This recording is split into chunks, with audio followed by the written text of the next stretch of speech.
Well, welcome to the Teaching Leaders National Conference 2014. The theme of this year's conference is the changing face of middle leadership, and we've got over 500 middle leaders from the length and breadth of the country who have come together for this really important topic. We know that middle leadership is changing. Increased accountability and autonomy in schools means that more than ever before, middle leaders are really accountable for the direct impact of pupils within their area of responsibility. And part of today is to think about how those middle leaders can make that step change, how we can equip them to do that, and when the right time for them is to make that change happen.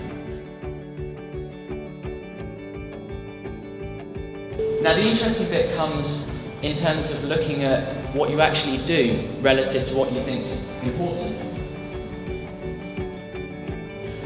In terms of the data that came out from the questionnaire that the fellows completed, it was really interesting to see what they thought middle leaders should be doing and what middle leaders actually were doing.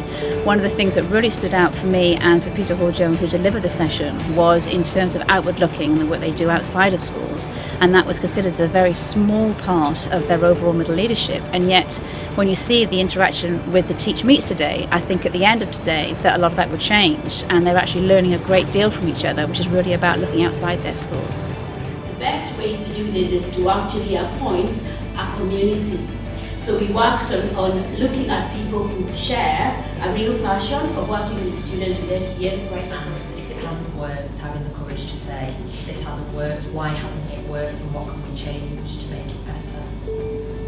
Just talking about the challenges that we face as leaders, middle leaders, I thought that was really interesting when we were talking about changing the national curriculum. We work with the EBAC changes, the Progress 8, the non-core subjects, and some of the challenges that certain middle leaders do have to drive forward and support. Very significant time of change in education in schools in England. So the question is, what kind of leadership is required of me as a middle leader in one of those schools? What kind of leadership?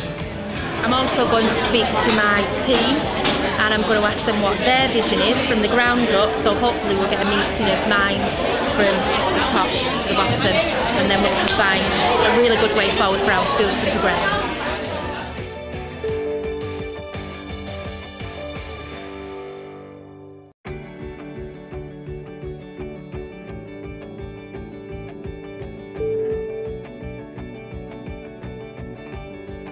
I've just written so much stuff in my moleskin. It's just filled with all the quotes and the ideas and the strategies.